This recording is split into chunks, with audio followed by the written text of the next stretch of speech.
Hi guys, and welcome to Miracles in Real Life. My name is Christy, and we homeschool while working around our two kids' unique medical needs. Our life is real and our life is messy, but God gives us grace through all the chaos. So today is going to be an interesting video. This is actually kind of what I felt God telling us to do when I first started this channel many months ago, but I kind of kept dragging my heels about it, and this past weekend at my women's conference, I really felt God telling me, I gave you this story, you need to share it. So with that being said, first off, I do want to say one thing. I know there's a bunch of kids that like to watch my videos. Please ask your parents to watch the video first before you watch it, and make sure that it's something that they're okay with you watching, because it does get into some touchy subjects. So just please ask your parents first. Okay, so this is the story of how, well, it's the first part of our story of our family. I figured today I would tell the infertility part of our story. It's a part that I've closed off. It's a dark place for me. It's a very hurtful place for me.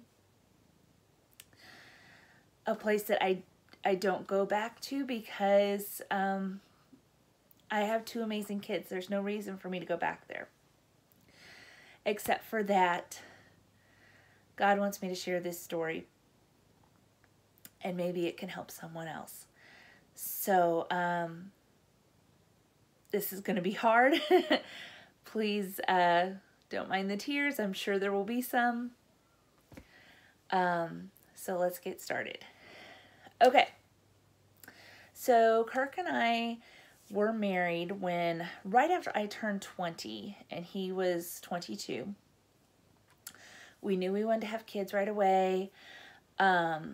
We started trying to have kids right away.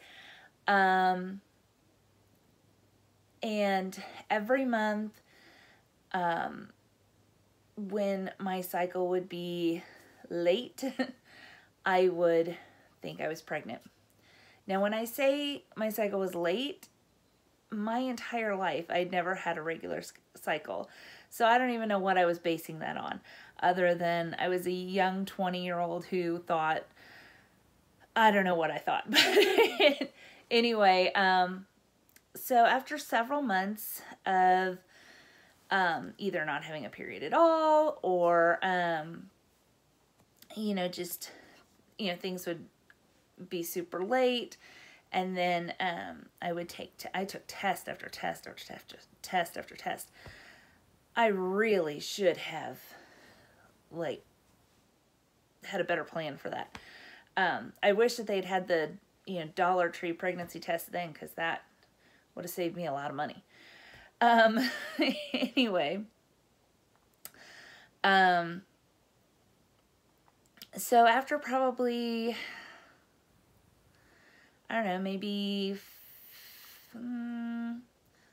3 to 4 months of this going on, there was one time I just swore. I knew I was pregnant. I hadn't had a period for a very long time. I had breast tenderness. I had nausea. I had all these symptoms. I'm like, I know I am. And then I thought I had heard someone say somewhere that some people, it just doesn't show up on a normal, drugstore test. So you have to go in and get a blood test.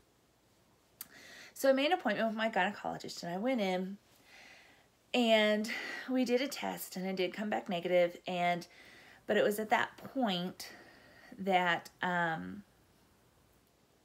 we discovered that I had PCOS, or polycystic ovarian syndrome, which at the time I'd never heard of, but now it is very prevalent and very well known. But at the time, I didn't know anybody else had it, and I didn't know what it was. But when looking into it, it explained a whole lot. I mean, there was You know, it was really hard to lose weight. It was, you know, the irregular cycles. My grandma would yell at me all the time, saying that when I took a shower, I didn't wash my neck. You need to go in and wash your neck. Your neck is filthy. And I'm like, I'm scrubbing my neck till it bleeds. I don't know why. And come to find out, this is part of, it was one of the symptoms, was the brownish skin on certain places of your body. And I'm like, thank you. I was washing my neck. In fact, the first thing I did was go and call her. I'm like, I washed my neck.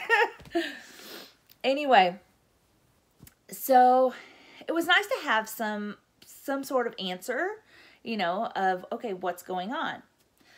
So at that point, the doctor put me on metformin, which was a diabetic medication with people with PCOS have been known to get their cycles kind of regular and to then, you know, possibly end in a pregnancy.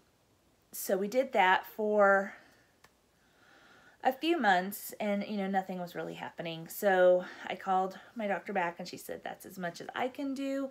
I need to send you to an endocrinologist or fertility specialist. So I went to the one that she set me up with. Didn't, you know, I didn't research or anything. I assumed they knew what they were doing. So we went to this specialist and I walk in and this was, you know, 17 and a half years ago. A lot of way to go. I was much, much thinner then. And first thing he looked at me and he's like, well, you need to lose weight. I can't help you till you lose weight. And I'm like, well, okay, but that's not as simple as it sounds. So, but he wouldn't even give me a plan or help me on that or anything. So we went home and I, you know, did the best I could. I mean, and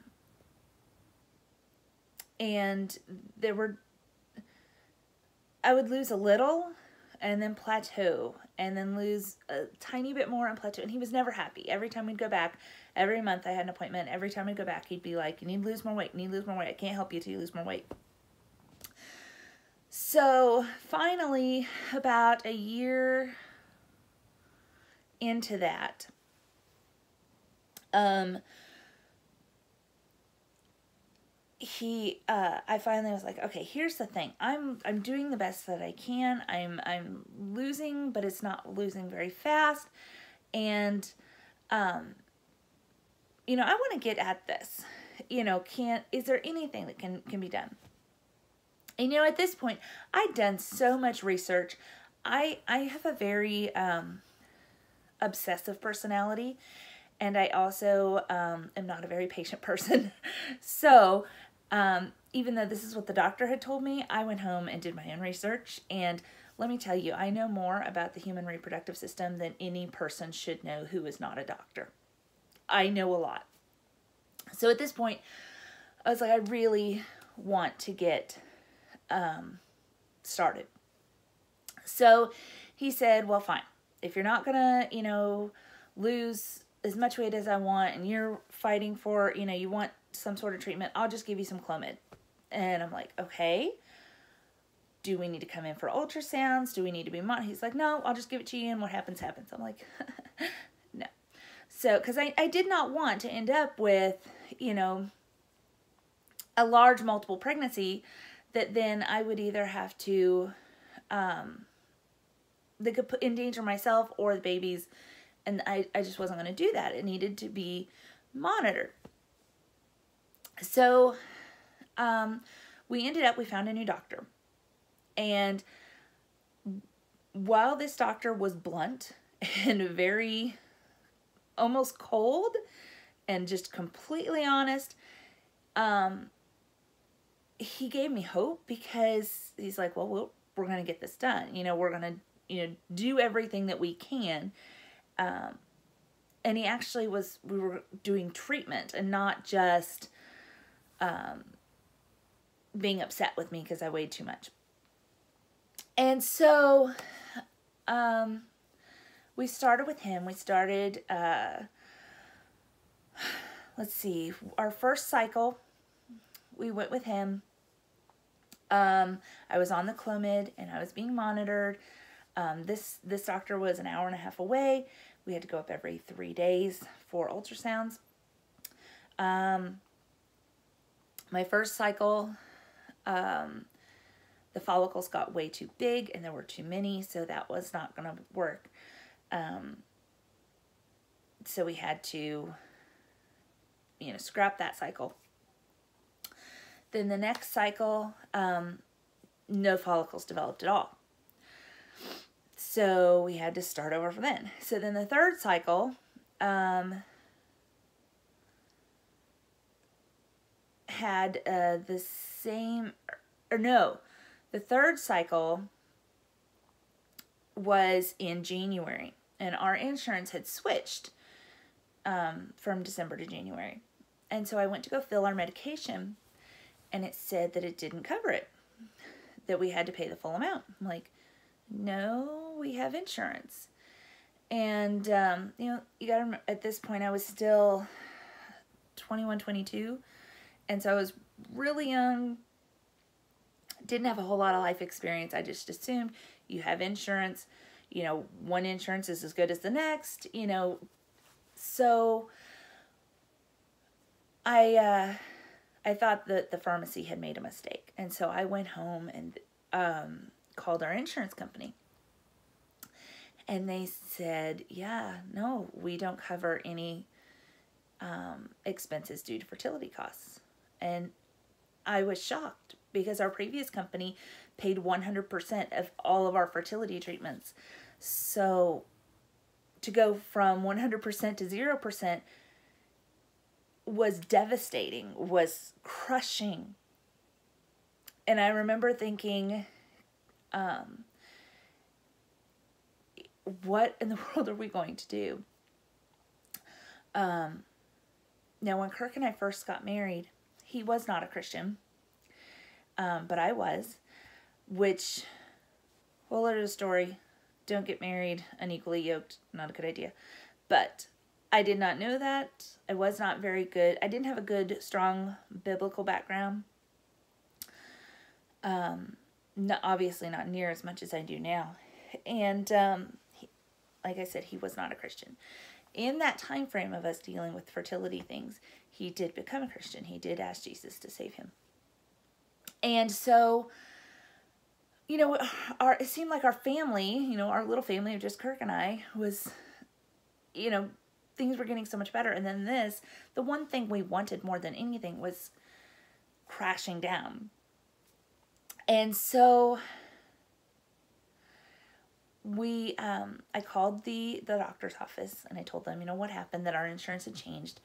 And so I needed numbers. I needed to know, start to finish, what was this going to cost us? And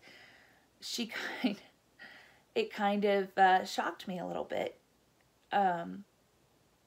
because she said, it's not like ordering from a catalog. She's like, here's the cost of this, this, this, this, and this, but it may not work. And so then you got to do it again. And then you got to have this, this, this, this, and this. And it still may not work. And so we sat down together and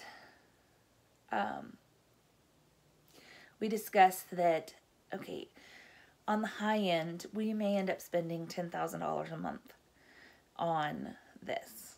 And that was not feasible at all. And with that, it may never work, especially considering I had never had a pregnancy. I'd never gotten pregnant at all. So there was no indication that it would ever work. It wasn't that we had gotten close. It wasn't that we had gotten, we had just gotten started with this awesome doctor. I wish, I say I wish. At the time, I wished we had started with him in the beginning. Because, my mind thinks, oh, it might have worked then. He knew what he was doing. But that's the thing. God knew. God knew he was preparing us. We had to be broken. We had to come to a low point so that we could 100% rely on him, 100% rely on his will, and just go for it. And so we decided that we couldn't justify spending $10,000 a month on something that may never happen. That the better use of that money would be to go towards adoption. We thought, even if, we knew adoption also isn't a sure thing, but it was a little bit more likely, and at least we weren't spending that every month. We would, just have that money, until a baby came. We would be spending, the money, and we wouldn't necessarily lose it. So that's how we decided to start on the adoption journey. And like I said, God was planning some big, big, big miracles. But his first miracle was just getting us to come to that point. Kirk had never had adoption in his life. I had never had adoption in my life. We'd never known anybody who had done adoption. We didn't know what we were doing. But he had to get us there. And it's not something we were ever against. It was just something that we knew nothing about. So I'm going to stop there. That's the first part of the story. But even in those days, that was 2 years of our life, of our married life, where we wanted a child desperately, so bad. And we knew, that's all we wanted, was just to be parents. And every single month, those dreams would come crushing down because every month there was no baby. And I'm telling you, I know there's so many women out there. I have a friend of mine who's going through it right now. And I just want to reach out and hug you all because I know it. I know what it feels like. It is the worst feeling. You feel broken. You feel that as a woman, one of the main reasons that God put you on this earth was to be a helpmate for your spouse and to bear children. And if you can't do one of those, that's a big thing that's broken in your body. And it's not, it's not God's fault. It's a sin-cursed world that our bodies just don't work like they were designed to work. But I know what it feels like, and I know it is a horrible, horrible feeling. But I also know that there's a big, big loving God, a big loving Father who wants to wrap his arms around you just like he did me. And he carried me for those 2 years to get us to the point of where we were okay with going his way. And I'm not going to say it was easy. I'm not going to say it was great. But